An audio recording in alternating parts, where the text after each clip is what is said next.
Assalamualaikum warahmatullahi wabarakatuh. Hari ini Ustadz akan menerangkan tema 7 subtema 2 kebersamaanmu di rumah. Pembelajaran yang ke-1 untuk kelas 2. Sebelum Ustadz mulai pelajaran hari ini, marilah kita berdoa menurut agama dan kepercayaan masing-masing. Doa mulai. Doa selesai. Nah, gimana kabar-kabarmu anak-anakku sekalian? Tentu baik saja. Ini Ustadz akan membacakan sebuah bacaan, yaitu Siti adalah siswa anak kelas 2 SD Nusantara 1. Siswa-siswi kelas 2 hidup rukun. Mereka setiap hari belajar di sekolah bersama. Teman Siti di sekolah berasal dari berbagai daerah. Teman Siti berasal dari beragam suku. Mereka juga menganut beragam agama. Mereka belajar dengan giat dan rukun. Siswa kelas 2 dapat hidup bersama. Setiap hari Senin di SD Nusantara 1 melaksanakan upacara bendera. Siswa berbaris sesuai kelas masing-masing. Kelas 2 berbaris satu baris dipimpin oleh seorang siswa. Siti menjadi pimpinan barisan. Siti dan teman-temannya sangat senang mengikuti upacara bendera. Seusai kegiatan upacara bendera, ibu guru akan menyampaikan cerita. Ibu guru mendongeng. Siti dan teman-teman bergegas masuk kelas. Simak dan dengarkan yang akan disampaikan guru. Ayo bercerita tentang fabel, yaitu judulnya Ikan dan Burung.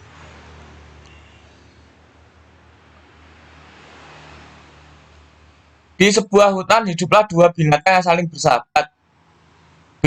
Binatang itu adalah burung dan ikan. Keduanya sangat dekat, selalu saling membantu. Kedekatan kedua ini tidak terjadi begitu saja, melainkan melalui suatu kejadian yang mengubah mereka. Waktu itu, ikan sedang beristirahat di pinggir sungai. Ia memandangi biji-bijian di pohon tepat di atasnya. Kelihatan biji-bijian itu enak dimakan, kata ikan dalam hati. Ia lalu berusaha meloncat setinggi-tingginya untuk mendapatkannya. Berkali-kali ia meloncat, namun ia tidak berhasil mencapai biji-bijian itu.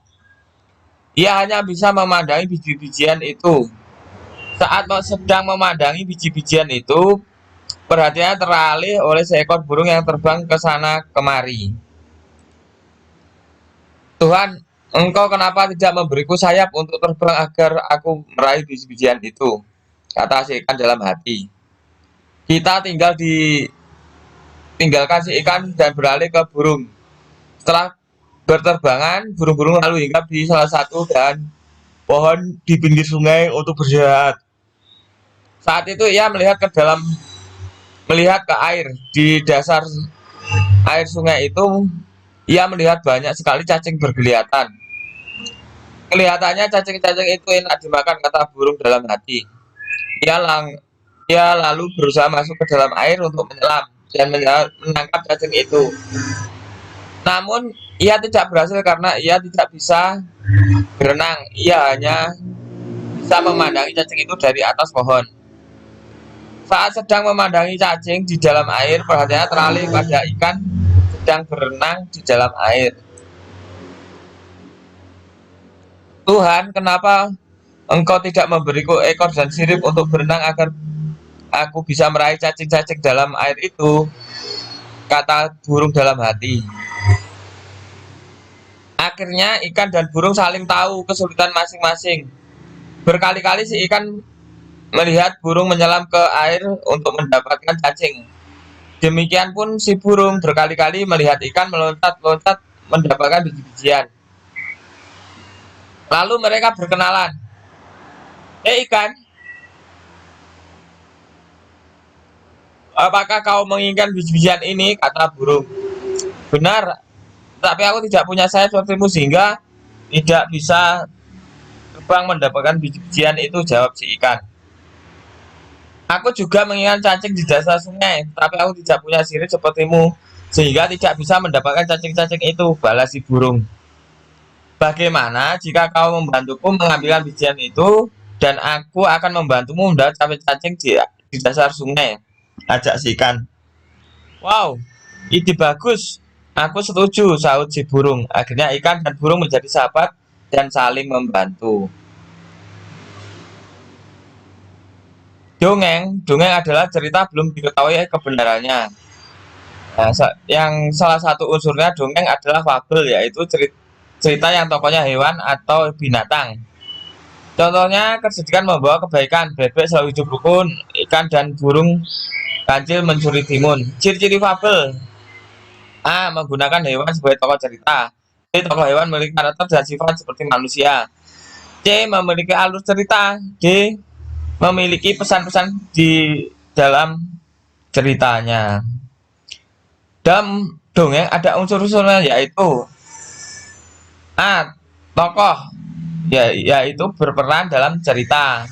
B. Latar, tempat kejadian dongeng. C. Watak, sifat yang masing-masing tokoh dalam dongeng. D. Amanat atau pesan dalam sebuah cerita atau dongeng. Nah, dalam cerita tadi, tokohnya siapa? Tokohnya ikan, burung. Wataknya, ikan kurang bersyukur, baik hati, suka menolong. Burung kurang bersyukur, baik hati, dan suka menolong. Amanatnya, yaitu kita harus hidup rukun dan saling menolong, serta bersyukur dengan apa yang kita miliki. Latar atau tempat kejadiannya hutan dan di pinggiran sungai. Siapa tokoh dalam dongeng yang disampaikan? Guru, yaitu burung dan ikan. Di manakah tempat dari cerita tersebut? Di sebuah hutan dan pinggiran sungai. Di manakah tempat hidup cacing akan dimakan oleh burung? Di dasar sungai. Burung ingin membantu ikan dengan cara mengambilkan biji-bijian untuk ikan. Yang kelima, ikan ingin membantu burung dengan cara mengambil cacing di dasar sungai untuk burung. 6. Setelah ikan dan burung berkenalan, maka mereka menjadi sahabat dan saling membantu.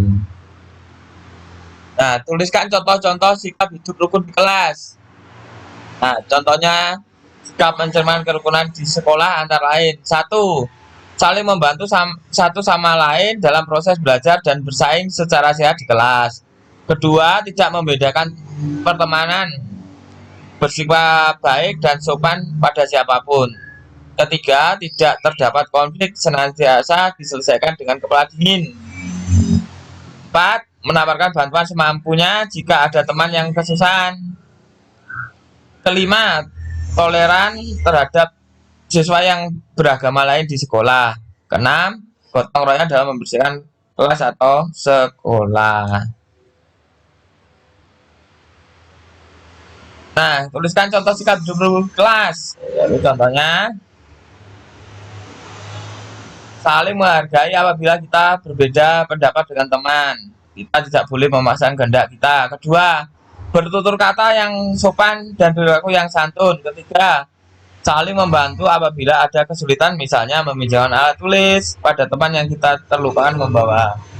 4. Makan bersama dan berbagi makanan pada saat jam istirahat. Kelima, menjaga kebersihan kelas dengan adanya jadwal piket atau kerja bakti. Di kelas kita harus hidup rukun semua teman.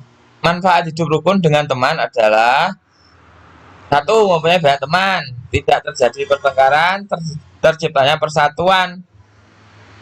4. Suasana kelas aman dan nyaman. Nah, membuat kartu pecahan. Siti dan teman-temannya diberi tugas membuat kartu pecahan. Masing-masing siswa membuat 3 kartu pecahan. Siti membuat setengah, sepertiga, dan seperempat. Nah, perhatikan contoh gambar di bawah ini. Ada setengah, sepertiga, seperempat. Donat utuh dibagi setengah, yaitu dengan sama besarnya. Gambar kedua, donat dibagi 2, tapi yang satu bukan setengah, yang satunya lagi bukan setengah. Untuk gambar ketiga, ini donatnya 1 dibagi 2 sama besarnya, ini setengah bagian. Setengah dibaca atau setengah atau 1/2.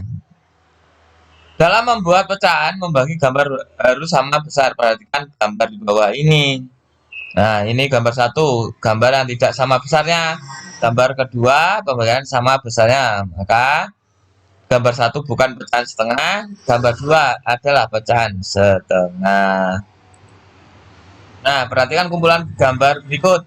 Ini ada sebuah kertas, kita bagi dua. Yang satu Ustadz warna biru, dapat dinyatakan kepadaan satu. Ini satu, karena ini ada dua kotak, maka ini dua, jadi setengah. Ini ada 3 bintang, yang satu diasir, ini yang satu diasir, jumlahnya 3, dibaca 1/3. Gambar keempat, nah gambar berikutnya, ini ada 4, yang satu diasir, ini tulis di atas, jumlahnya 4, ditulis di bawah, dinyatakan dalam pecahan adalah 1/4. Nah, ini gambar ke-1, yang nomor 2 ini setengah, gambar kedua ini tiganya ini 1/3 benar ya, sama besarnya. Gambar ketiga, lingkarnya yang sama ini 1/4, tunjukkan setengah yang mana, yang gambar 1. Nah, gambar berikutnya, yang mana yang menunjukkan 1/3, ini dan ini. 1/4 gambar yang betul, yang gambar nomor 2. Ibu guru sering bercerita bagai dongeng hewan. Bagaimana hikmah contoh perbuatan baik dari dongeng? Mereka dalam hidup rukun dan menjaga kebersamaan. Ibu guru hari ini mengajarkan tari kijang. Nah, itu tadi tema 7, subtema 2, kebersamaan di rumah, pembelajaran ke-1. Kita cukupi. Assalamualaikum warahmatullahi wabarakatuh.